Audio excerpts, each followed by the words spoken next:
Okay, so go. Are you finally done with this Peanuts party thing you've been doing? Yep.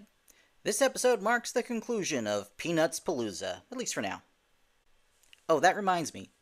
For the conclusion of Peanuts-Palooza, I thought I'd invite back everyone that's helped me review a Peanuts movie during the Peanuts-Palooza. What do you think, Bruce? So I guess that includes me, huh? That's right. So I guess it's time to assemble the team now. And I guess that means that's time to send out the signal. The signal? What are you talking about, Go?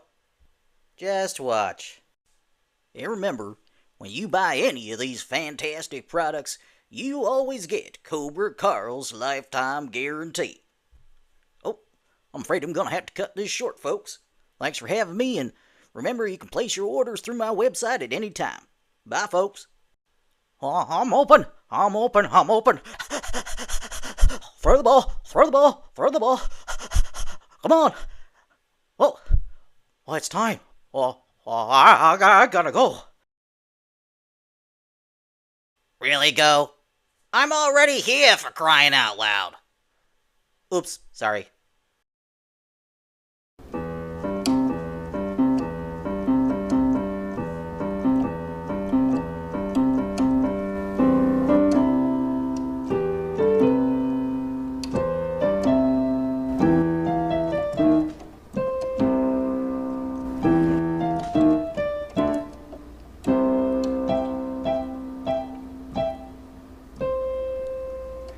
Hello, everyone, and welcome to the Commander Go Show, and welcome to the conclusion of Peanuts-Palooza! Oh, good grief. That's right, and for the conclusion of Peanuts-Palooza, we're going to be reviewing 2015's animated film, The Peanuts Movie. Hey, Go, your pals are here now. Well, howdy there, Bruce. Good to see you again. Hey, did you get that pillow and blanket set you ordered from me? Yeah, I did, thanks. And?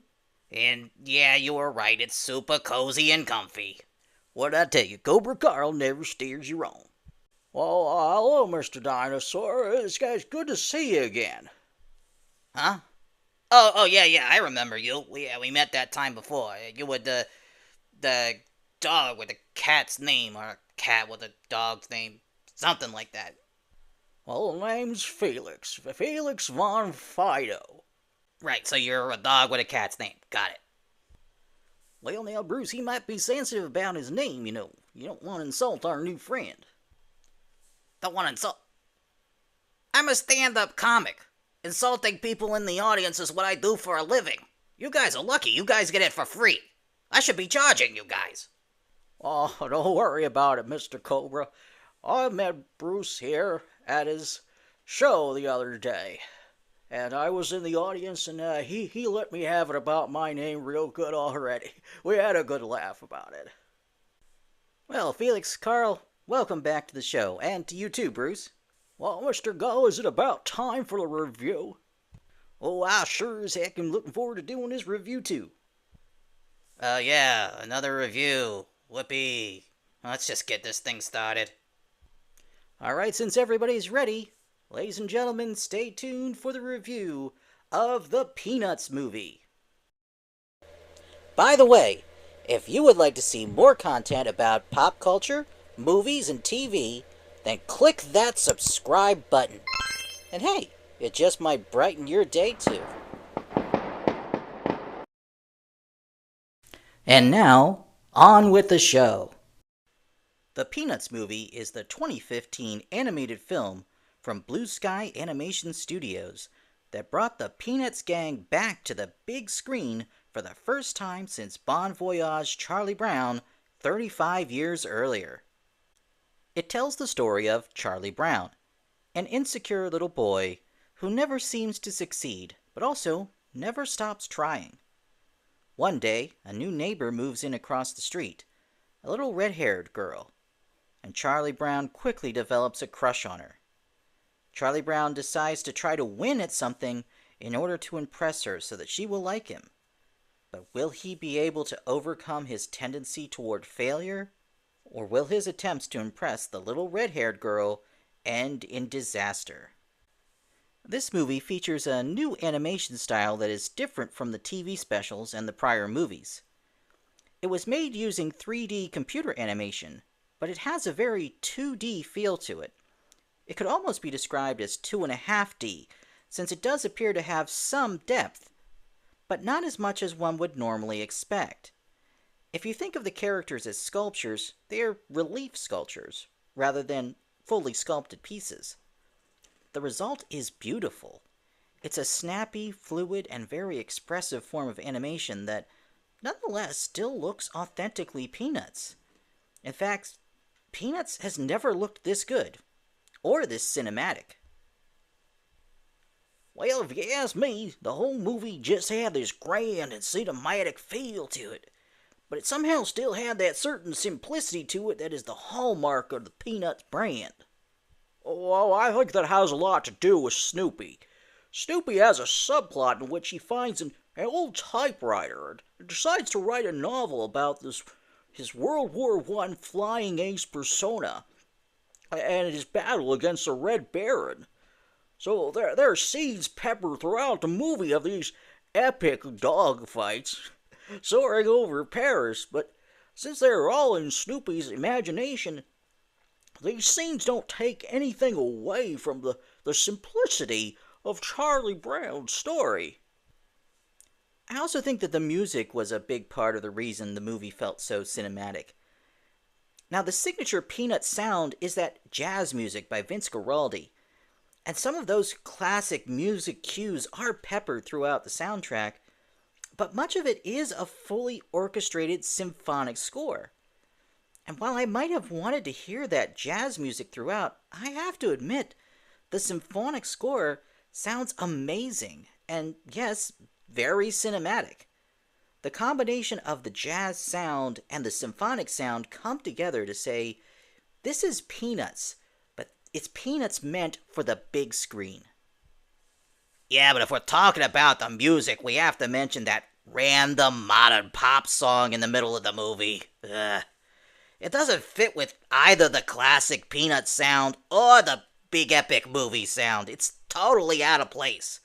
Why does Hollywood always shoehorn in modern pop songs in animated films these days? That always grinds my gears. But that's a minor gripe. Other than that, I think the filmmakers did an amazing job adapting the Peanuts comic strips and TV specials to the big screen. It really feels like a love letter to the Peanuts franchise. There is a certain affection for the material there that just shines throughout. Well, I can feel that too, but I'm not sure what to make of the ending. Not to give too much away, but things usually end on a bittersweet note for Charlie Brown. Well, that's kind of the Peanuts brand. But in this movie, it ends on a happier note than usual for a Peanuts film. Is that off-brand? Did they compromise too much? I mean, the coyote isn't supposed to catch the roadrunner. Popeye isn't supposed to lose a fight when he eats spinach. And Charlie Brown isn't supposed to have a happy ending. You know what? I'm sick of that. This ending was perfect. I've been watching this nice little kid, Charlie Brown, lose time after time for years and years. It's about time he got himself a happy ending. He deserves it. And anyone who wants to take that away from him is going to have to go through me. Well, I think Bruce is right about Charlie Brown deserving this win, just this once at least. He went through a lot of failure in this movie to get to that point, and don't forget that his happy ending didn't come about in the way that Charlie Brown had planned. It really wasn't because of all the things that he tried to do to get his happy ending, but it was about what was revealed about his character in the process. And if you ask me if Charlie Brown's gonna win, well, doggone it, it seems like the most Charlie Brown way for him to win. Yeah, what he said. All right, I'll buy that. And with all that in mind, I'd say the ending works for me. I would have to say this is a near-perfect movie adaptation of Peanuts, and I highly recommend it. If it has any flaw, I would say that it's such a love letter to Peanuts that it might not work as well for you if you don't have at least a casual familiarity with Peanuts.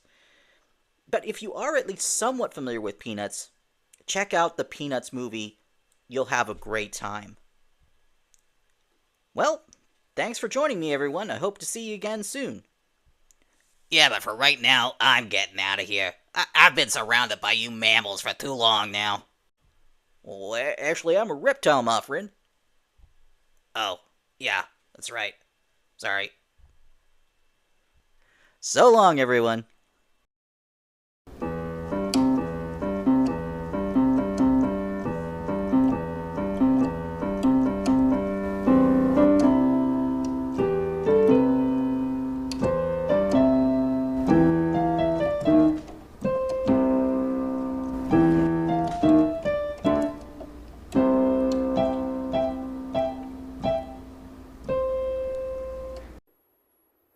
Rats.